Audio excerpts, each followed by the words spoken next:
Assalamualaikum warahmatullahi taala wabarakatuh dan selamat sejahtera kepada para pelajar sekalian.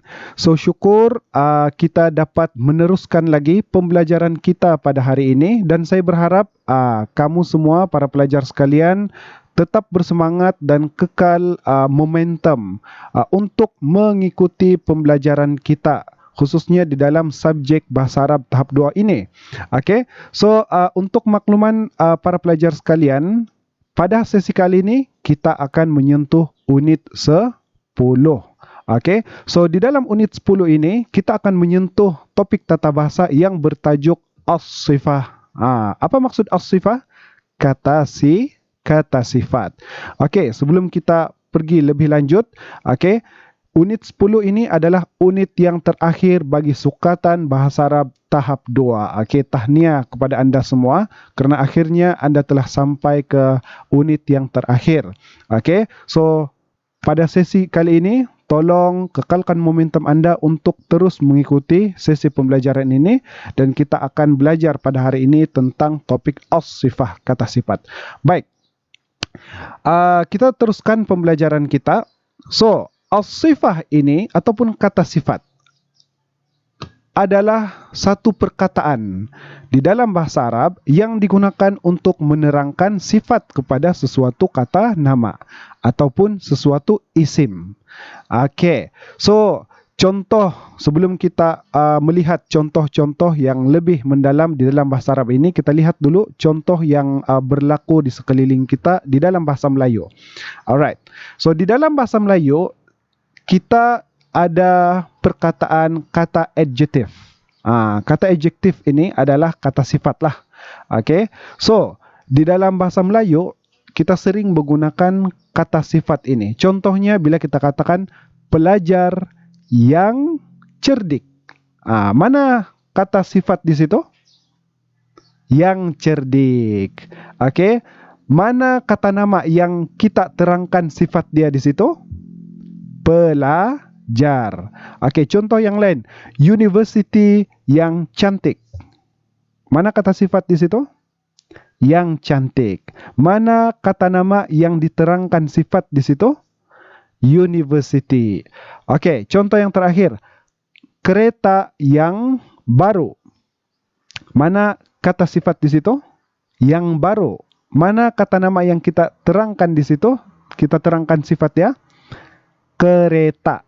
Okey, so berdasarkan 3 contoh yang sudah diberikan sebentar tadi, kita nampak di situ kata sifat berfungsi untuk menerangkan apa sifat yang ada pada diri kata nama yang datang sebelum dia. Okey, contohnya pelajar tadi, apa sifat dia? Cerdik. University, apa sifat dia? Cantik. Okey, kereta, apa sifat dia? Baru. Okey. So itu adalah fungsi dan juga kerja ataupun fungsi tata bahasa yang didukung oleh kata sifat. Baik. Di dalam bahasa Arab, as-sifah ini memainkan fungsi tata bahasa yang sama dengan kata adjektif yang ada di dalam bahasa Melayu. Okey, seperti yang kita terangkan tadi, di dalam bahasa Arab, as-sifah ataupun kata sifat ini juga digunakan untuk menerangkan sifat kepada sesuatu kata nama. Okey, jadi senang faham di sini apa yang kamu sudah faham di dalam bahasa Melayu dari aspek penggunaan kata adjektif yang menerangkan sifat yang ada pada kata nama itu. Konsep yang sama juga terpakai di dalam bahasa Arab. Okey, as-sifah. Kata sifat tadi, kata adjektif, tukar saja pergi as-sifah. Okey, dan kata nama yang diterangkan sifat tadi, kita tukar menjadi al-isim. So, pembelajaran kita pada hari ini, dalam bahasa Arab, kita belajar tentang as-sifah ataupun kata sifat yang digunakan untuk menerangkan sifat kepada sesuatu al-isim, kata nama. Okey, so saya rasa setakat itu anda semua sudah faham. Sekarang kita tertanya-tanya apa pula beza di antara kata sifat yang ada di dalam bahasa Melayu dan juga kata sifat yang ada di dalam bahasa Arab. Okey. ada perbezaan yang sangat-sangat besar. Oke, so sekarang kita akan tumpukan penjelasan dan perbahasan kita di dalam as-sifah ataupun kata sifat bahasa Arab sahaja. Baik, just mau recall, oke? Bila kita bercakap tentang kata nama ataupun al-isim, di dalam bahasa Arab, al-isim itu dia mesti terikat dengan dua benda, dua elemen. Bila kita sebut al-isim, pasti akan ada dua elemen yang tidak boleh terpisah daripada al-isim itu. Apa dia? Masih ingat lagi? Apa dia? Dua elemen itu? Ada sudah kali yang lupa nih tahu. Oke, dua elemen tersebut adalah mesti ada jantina, lelaki perempuan, dan yang kedua ada bilangan. Berapa? 1, 2, ataupun ramai. Oke, so as-sifah di dalam bahasa Arab, selain daripada dia menerangkan sifat yang ada pada al-isim itu, dia juga mengikut apa jantina al-isim dan berapa bilangan al-isim itu. Oke, untuk mudah kita terus tengok contoh. Coba tengok di sini. Muhandisun jurutra, mahirun yang mahir. Oke, sekarang mana as-sifah di sini? Mahirun. Mana al-isim? Isim yang diterangkan sifat dia? Muhandisun. Oke, so dalam terjemahan bahasa Melayu kita terjemahkan jurutra yang mahir. Oke, sekarang coba kita tengok. Isim ini, apa jantina dia? Lelaki ataupun perempuan? Yes, lelaki. Kenapa? Macam biasalah. Tanda asas dia tidak ada tak marbuta. Okey, sekarang cuba tengok sifat dia di sini. As-sifah ini, dia mengikut al-isim ini, iaitu juga lelaki. Mahirun, dia tidak ada tak marbuta di sini. So, muhandisun mahirun. Dia ikut dari aspek jantina. Kemudian yang kedua dari aspek bilangan. Muhandisun ini berapa? 1, 2 ataupun ramai? 1. Okey. So bila 1, as-sifah ini juga akan mengikut bilangan al-isim. So dia pun jadi 1. So kita sebut muhandisun mahirun. So itu adalah dua elemen yang cukup ketara perbezaannya jika kita bandingkan dengan kata sifat yang ada pada bahasa Melayu. So, muhandisun mahirun. Maksudnya di dalam bahasa Arab, as-sifah ini dia mengikut isim dari sudut apa? Dari sudut apa jantina dia? Dan yang kedua, berapa bilangan dia? Okey. Yang seterusnya, ada lagi satu penambahan.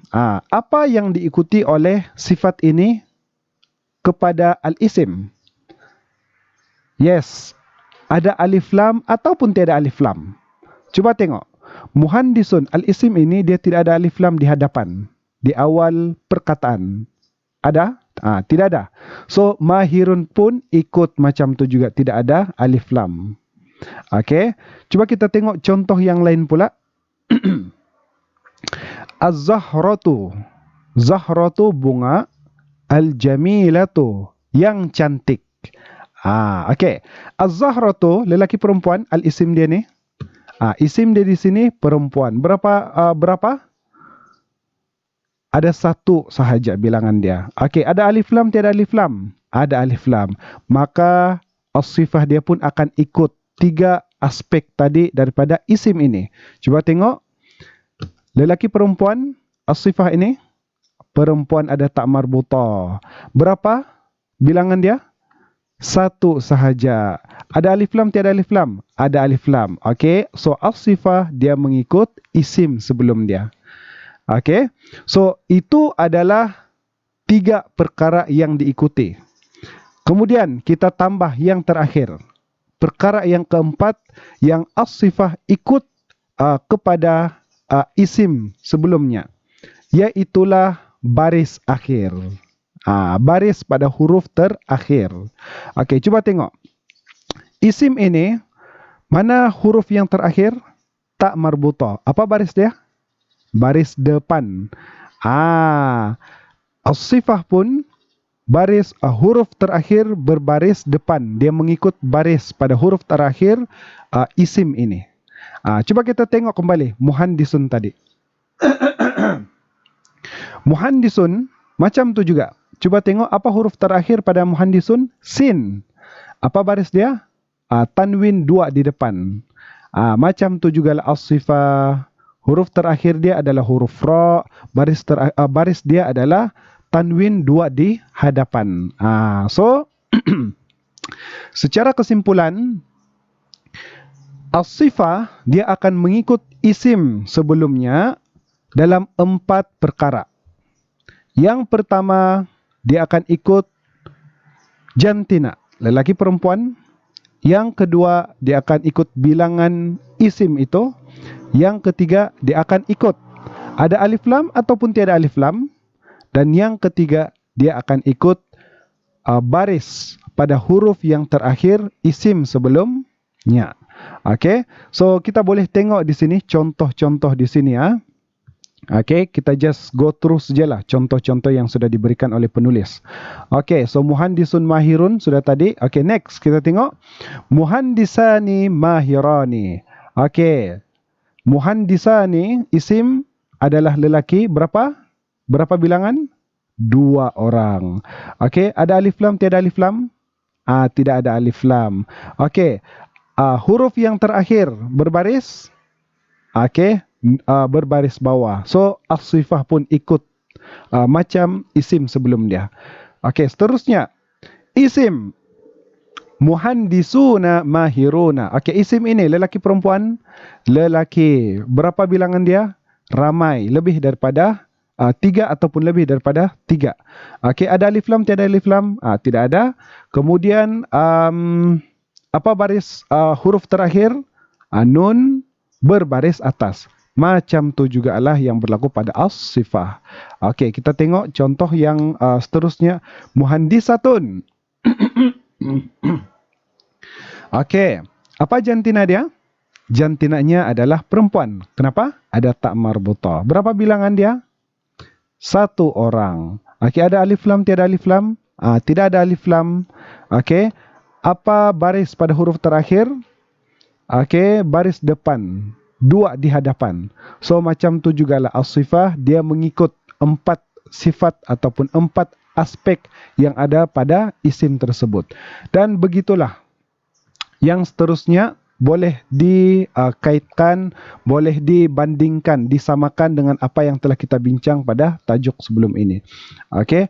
So, untuk contoh ini, at-tullabu, para pelajar-pelajar, okey, lelaki, nasyutuna, yang aktif. Di sini al-muhadiruna, para pensyarah lelaki, al-mahiruna, yang mahir. Okey, ini al-muhadirat, okey, para pensyarah perempuan yang mahir. Okey, seterusnya jami'atun kabiratun, university yang besar. Jami'atani kabiratani, 2 universiti yang besar. Jami'atun kabiratun, universiti yang besar. Okey, az-zahratu,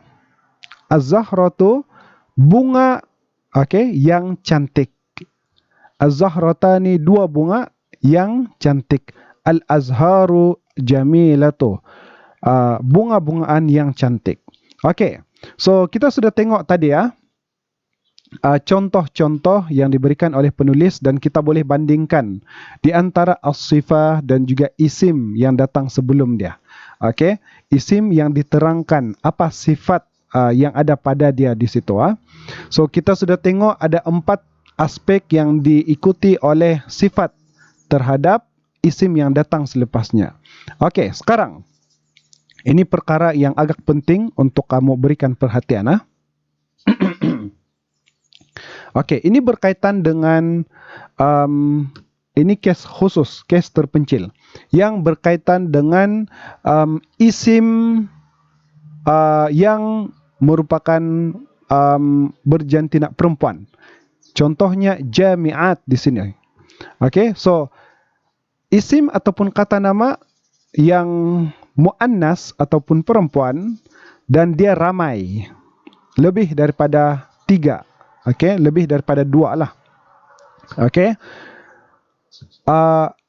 As-sifah, okey, kata sifat yang datang selepasnya adalah berbentuk tunggal, satu. Okey, so dia tidak akan mengikut dia tidak akan mengikut isim yang datang dalam bentuk yang ramai. Okey, so ini adalah kata nama perempuan yang ramai ataupun bilangannya lebih daripada 2 bilangannya. Okey, dan perkataan yang berjantina perempuan ini hanyalah merujuk, mestilah perkataan yang merujuk kepada objek yang tidak berakal ataupun bukannya manusia. Okey, contohnya di sini jamiat, university. Dia bukannya manusia ataupun tidak berakal. So perkataan yang muannas ataupun perempuan yang datang dalam bentuk jamak, ramai, bilangan dia ramai, lebih daripada 2, sifat yang menerangkan kepada perkataan tersebut, okey, sifat ini dia hadir dalam bentuk mufrad, satu sahaja. Allah, minta maaf. Okey, contohnya macam jami'atun kabiratun. Cuba tengok. Jami'atun kabiratun ini, okey, sifat dia kabiratun, dia ikut bilangan yang ada pada isim sebelum dia. Jami'ah ni satu universiti. So, sifat ini dia mengikut bilangan yang ada pada isim ini jami'ah, iaitu 1. Jika kita bandingkan dengan kabiratun di sini, sifat ini dia tidak pula mengikut bilangan yang ada pada isim sebelum dia. Kenapa? Okey, itu special case untuk perkataan yang merujuk kepada muannas ataupun berjantina perempuan dan dia datang dalam bentuk yang ramai, lebih daripada 2. Okey, cuba kita tengok contoh yang seterusnya. Al-azhar. Al-azhar, bunga-bungaan al-jamilah, yang cantik. Cuba tengok as-sifah di sini, dia datang dalam bentuk 1, dalam bilangan 1 sahaja. Seperti mana bilangan 1 yang ada pada az-zahra al-jamilah. Az-zahra al-jamilah, sekuntum bunga yang cantik. Maksud dia satu bunga yang cantik. Sifat yang ada pada contoh ketiga ini pun menggunakan bilangan 1 juga. Okey, al-jamilah, 1. Sifat yang merujuk kepada 1. Tapi sifat ini digunakan bila dia merujuk kepada perkataan yang berjantina perempuan dan dia hadir dalam bentuk yang ramai.